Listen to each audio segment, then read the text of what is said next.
Coupe africaine. Sur 4 clubs qui ont représenté le championnat ivoirien sur le plan africain, seulement 2 équipes ont réussi à passer les tours préliminaires et se qualifier pour les phases de groupe. Et il s'agit du Stade d'Abidjan et de la SEC Mimosa. Le champion en titre, le FC San Pedro, éliminé, et le vice-champion, le RCA, c'est-à-dire le Racing Club d'Abidjan, éliminé aussi. Sur ces 4 clubs ivoiriens, seulement 2 ont réussi à se qualifier pour les coupes africaines. Alors, une question se pose aujourd'hui.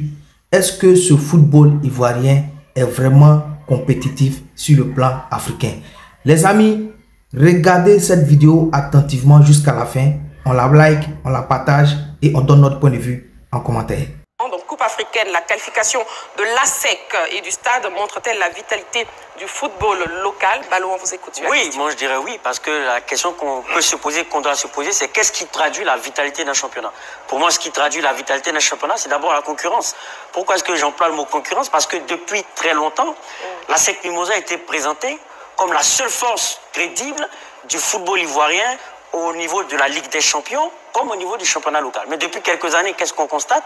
On constate qu'il y a eu un chamboulement de cette image qu'on nous vend. C'est-à-dire qu'aujourd'hui, l'ASEC Mimosa n'est plus la seule équipe qui peut prétendre à des victoires au plan local et au niveau de la Ligue des Champions. On a eu le FC San Pedro, qui a été l'équipe championne en titre l'année passée. L'ASEC Mimosa a été très loin de ses standards au niveau du championnat, ce qui veut dire que les équipes ivoiriennes ont été capables de venir bousculer dans le jeu l'équipe de l'ASEC Mimosa. Ce qui est nouveau, ce qui témoigne pour moi d'une vitalité. Et deuxièmement, ce qui prouve qu'il y a une vitalité au niveau du championnat, c'est qu'on a des équipes qui montent, qu'on a parlé du stade d'Abidjan avec son entraîneur français qui a pu ouvrir même ses portes de sa séance d'entraînement avant son déplacement à Milo, où on a pu voir une discipline de l'équipe, on a su voir une équipe assez structurée, mais on a des petits poussés qui montent comme le Racing Club d'Abidjan qui a certes été éliminé, mais c'est une équipe qui a terminé l'équipe seconde du championnat, mais qui montre une structuration, une bonne organisation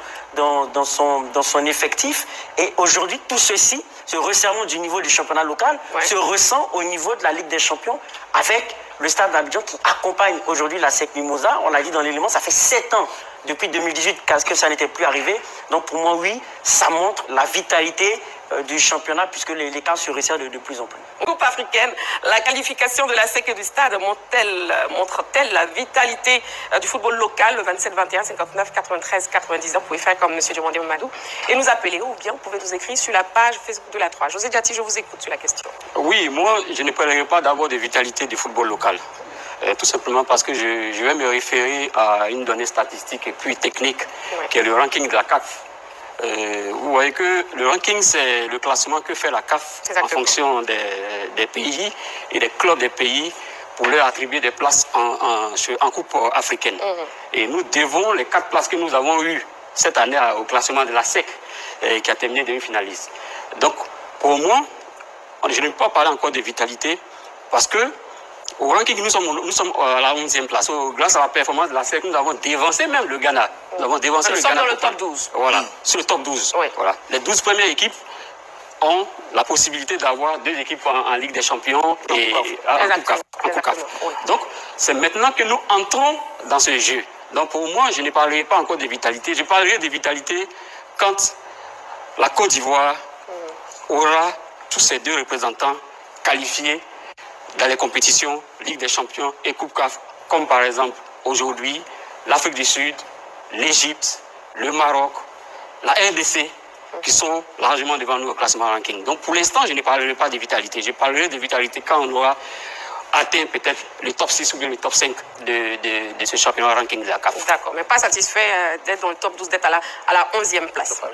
Pas satisfait. Non, vous ne pouvez pas parler. Vous entendez à côté, vous ne pouvez pas parler. Bon, rapidement, je vous laisse rapidement. Non, je voulais juste, par rapport à ce qu'il dit, José, dire que là, c'est un brin de chance. Le Ghana, qui est devant nous dans le classement, là, juste derrière nous, n'a placé aucune équipe. Le Ghana a placé 0 équipe.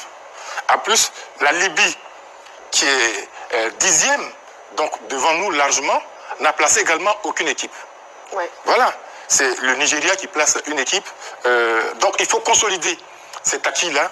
il ne faut pas que ces places-là nous échappent. Bien sûr. Pour le moment, ce n'est pas encore bien clair si on doit avoir les 4 équipes la saison prochaine. Mais il faut gagner des points. Ce n'est pas fini, il faut continuer à gagner des points. Voilà. Exactement. Je vous ai laissé ajouter, hein, vous avez vu, Amici. Merci beaucoup. Voilà. J'ai mis oui, mais c'est un oui qui est une sorte d'encouragement. Parce qu'il y a du travail qui se fait par nos dirigeants de club et il faut les encourager. Ouais. Contrairement à Djati, je trouve que 11e sur le continent, c'est un bon classement. Je trouve que c'est un très bon classement. On est parmi les 12 au ranking. On a engagé 4 équipes. 12e au ranking, je pense que c'est un 11e parmi les 12 premiers. C'est un bon classement. C'est pas mauvais, c'est un bon classement. On a engagé 4, on a 2 qualifiés. Quand vous prenez la Ligue des Champions, quels sont les pays qui ont 2 clubs? Vous avez l'Égypte, le Maroc, l'Algérie, l'Afrique du Sud et la RDC. Mais ces pays-là sont connus. Hein. C'est les plus riches en termes de clubs, c'est les plus puissants.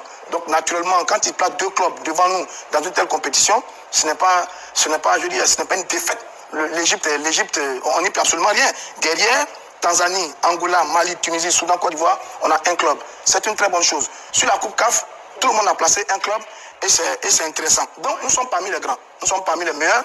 Et grâce à la régularité de la SEC Mimouza qu'on devait vraiment saluer, qui a fait demi-finale de CAF l'année dernière, qui a fait quart de finaliste cette année, grâce à la régularité de la SEC Mimouza, on a gagné des places. Maintenant, au plan purement local, il y a une certaine émulation. Moi, je trouve qu'il y a une certaine émulation. Le niveau se resserre entre les équipes.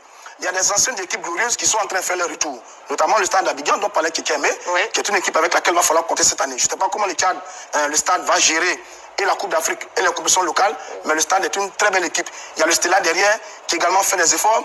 Et puis, il y a des jeunes équipes qui s'affirment de plus en plus. Il a parlé de Football Club San Pedro. C'est très bien. RCA, c'est très bien. Si vous prenez la carte de notre championnat dans les années 60, 70, 80, 90, et si vous prenez la carte de notre championnat aujourd'hui, vous ne trouvez pas les mêmes équipes. Il y a une nouvelle configuration au niveau du football local aujourd'hui. Aujourd'hui, on a Zoma, on a Iska, on a Oza, on a Sol FC, on a Liste de Sassandra. Pour ne citer que cela, il y a une nouvelle dynamique, il y a une identité nouvelle qui est en train de se mettre en place au niveau du football local. Et ça, il faut l'encourager. C'est pour ça que je parle d'encouragement, parce que certaines équipes traditionnelles ont complètement disparu. Je parle de Mans, je parle de River Club d'Alois, je parle de Sacraboutou, etc. ont disparu. Évidemment, il y a une émergence nouvelle avec des jeunes dirigeants qui sont en train de prendre le relais parce que l'avenir appartient à ces groupes de dirigeants-là. Et donc ça, il faut l'encourager. Il y a une certaine vitalité. Comme vous allez au terrain aujourd'hui, il y a du spectacle, il y a de l'équilibre, et ça, c'est très bien. Donc moi, en termes d'encouragement, je dis oui, il y a de la vitalité, parce qu'il y a un travail qui est en train de se faire pour une nouvelle génération, et ça, il faut vraiment encourager qu'ils continuent de travailler comme ça. Un jour, on va avoir un championnat qui n'aura peut-être pas les moyens en termes de clubs comme les Égyptiens, mais qui va peut-être ressembler un peu plus loin derrière à ce qu'on a vécu par le passé au niveau du football local.